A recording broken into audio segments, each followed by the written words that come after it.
ప్రభు యొక్క ఘనమైన నామాన్ని బట్టి ప్రతి ఒక్కరికి వందనాలు చెల్లిస్తూ ఉన్నాను. ఈ ఉదయకాలాన్ని దైవ సన్నిధిని సమీపించేటువంటి వారందరూ గొప్ప బలాన్ని పొందుకోవాలని నేను కోరుకుంటూ ఉన్నాను. ఆటంకములన్నీ తొలగిపోవాలి, బలహీనతలన్నీ విడిచిపెట్టి వెళ్ళిపోవాలి, మార్గాలన్నీ సరళం కావాలి, సమాధానాన్ని నీ ఏలుతూ ఉండాలి. ఈరోజు నువ్వు చేయదలిచిన పనులన్నింటిలో కార్యం జరిగించాలి. ఇంకా ఆయన గురించి నూతనమైనటువంటి సంగతులు నువ్వు ఎన్నో తెలుసుకోవాలని నేను కోరుకుంటూ ఉన్నాను. యోబు గ్రంథం 22 అధ్యాయము 10వ వచనం.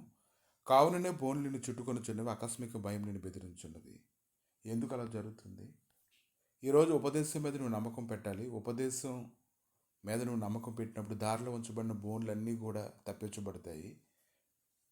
నువ్వు ఖచ్చితంగా సంతోషిస్తావు. నీ గొప్ప విడుదల నీకు కలుగుతుంది. కనుక ఉపదేశం వినకపోతే బోన్లు నిన్ను చుట్టుకుంటాయి, ఆకస్మిక భయం నేను బెదిరిస్తూ ఉంటుంది. ఇంకా పక్షుల కొరకు వేటగాండ్రు పొంచి ఉంటున్నట్లుగా పొంచి ఉంటారు, బోన్లు పెడతారు, మనుషులందరినీ పట్టుకోవాలని చూస్తూ ఉంటారు. ఇంకా వారి పంటను తినివేయాలనుకుంటే మొండ పొదల్లో నుంచి వారు దాన్ని తీసుకునేలా చేస్తారు, బోన్లు వారి ఆస్తి కొరకు కాచుకునేలా చేస్తారు. ఈరోజు మన ఉపదేశం ఎట్లా ఆసక్తి చూపించకపోతే ఎన్నో రకాల బంధకాలు మన కొరకు సిద్ధపరచబడి ఉంటాయి. దుష్టుడికి ఇంకా మన మార్గాన్ని సరళం చేసేటువంటి వారుగా మనం ఉంటాం. కాబట్టి ఎటువంటి అంధకారం నిన్ను కమ్ముకుంటుందో నువ్వు చూసుకోవాలి. నిన్ను ముంచిపోబెట్టి జలప్రలయం ఎలాంటిదో నువ్వు చూడాలి. దేవుడైతే ఎలాగా నిన్ను కృప చూపించి నీ కాపుదల భద్రస్తుండో కూడా నువ్వు తెలుసుకోగలగాలి. 25:27 వచనం. పంజరము పెట్లతో నిండి ఉన్నట్లు వారి ఇంట్లో కపటంతో నిండి ఉన్నవి. దాని చేతనే వారు గొప్పవారు ఐశ్వర్యవంతులు నాగుదురు. కీడి కలిగించడం వల్ల వాళ్ళ లాభం సంపాదించుకుంటూ ఉంటారు. కానీ వారి దోషం వారిని కమ్ముకుంటే, వారి బలహీనతల వల్ల ఆవరిస్తే వారి పరిస్థితులన్నింటిలో ముళ్ళకంపలు ఉంటాయి.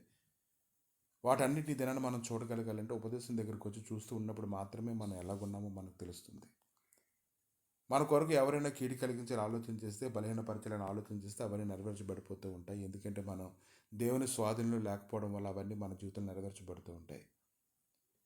ఈ ఉదయకాలం అయితే దేవుడు నీకు వెలుగు కలుగు చేయడానికి, ఆయన ఎన్నో మార్గాల్లో నీకు సహాయం చేయడానికి ఆయన ఆలోచన చేస్తూ ఉన్నప్పుడు నువ్వు గ్రహిస్తున్నావా ఆయన నీ కొరకు ఎంతగా ప్రయాసపడుతున్నారు? లేకపోతే ఉపదేశం లేకపోవడం వల్ల నీ ఆలోచనలో కూలబడి నువ్వు దుఃఖపడవచ్చు, గాయపరచబడుతూ ఎందుకు నువ్వు ఉండాలి? కనుక ఈ దినాన్ని ఆటంకములన్నీ తొలగిపోయేలాగా, నీలోని దేవుడి యొక్క ప్రేమ కుమరించబడేలాగా ఆయన నువ్వు వెతకాలి. అది నీవే వెతకాలి, నీవే ప్రయాసపడాలి. నువ్వు గుడ్డితనంలో ఉంటే నువ్వేమీ చూడలేవు. నీ చెవులకి వినబడకపోతే నువ్వేమీ వినలేవు. నీ హృదయంలో అది కుమరించబడకపోతే ఎంత మాత్రం కూడా నువ్వు తెలుసుకోలేవు. కానీ ఈ ఉదయకాలాన్ని మాత్రం నువ్వు దైవ సన్నిధిని వెతకాలి. రేపటి కొరకు నువ్వు సిద్ధపడాలి. ఆయన మహత్యం కలిగినటువంటి సన్నిధి కొరకు ఆయన సన్నిధిలో అంగలార్చాలి. కనుక ఎవరైతే శ్రద్ధగా వెతుకుతారో దేవుడు వారికి దూరంగా ఉండేవాడు కాదు. వారిని దర్శించేవాడు, బలపరచేవాడు, గొప్ప కృపతో నింపేటువంటి వాడై ఉన్నాడు. ఈ ఉదయకాలాన్ని నువ్వు ఆయన వెతికేలాగా నీకు సహాయం దయచేయను గాక. అనేక మంది జీవితాల్లోని దేవుడు వెలుగు ప్రకాశింపజేసి బలపరచును గాక.